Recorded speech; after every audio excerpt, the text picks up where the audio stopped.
So once we have all agreed on that definition, the question is where to go in the future. Why do you think it is that it's mostly hospitals that have palliative care teams right now in the United States? Well, yeah, business case, right? So how are hospitals largely reimbursed under Medicare and often Medicaid now? Yeah, it's a DRG, so it's capitated, right? So the person comes in the hospital with community-acquired pneumonia, for example, and say does well, gets a couple days of IV antibiotics, switched to oral, sent home. The hospital will get paid, I'm guessing here, $5,500 for that DRG. But then let's say another patient comes in with community-acquired pneumonia, doesn't do so well, ends up requiring intubation, transferred to the ICU, gets various nosocomial infections, is in the hospital for 6 weeks. The hospital gets paid the same amount.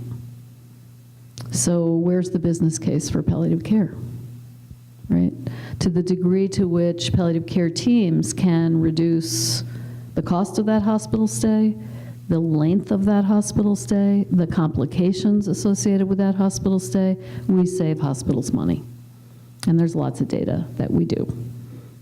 So that, I wish I could take credit for the rapid growth of hospital palliative care in the United States, but it's actually the business case that gets the credit. And what has changed now that we have the Affordable Care Act?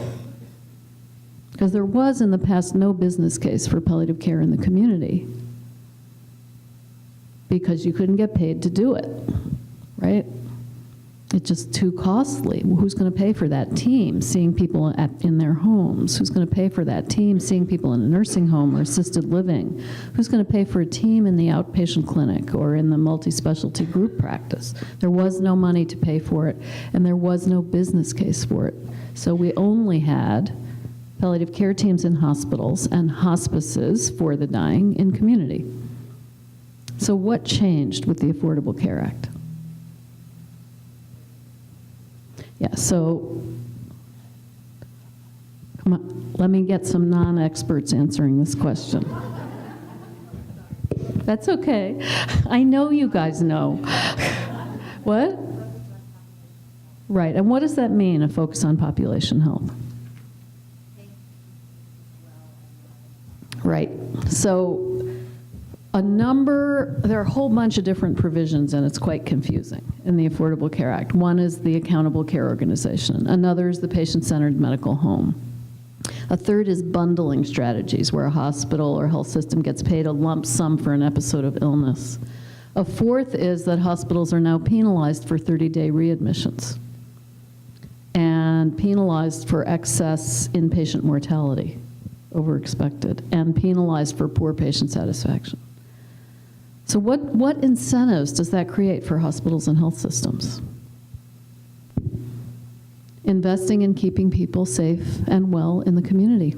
Those are financial incentives to keep people safe in the community and well cared for. Because otherwise, they will come back in 30 days. They will die in your hospital because no one's taking care of them in the community. They will bankrupt your accountable care organization by coming back and forth to the hospital and the ICU. So what we have now is a business case for the delivery of palliative care in the community.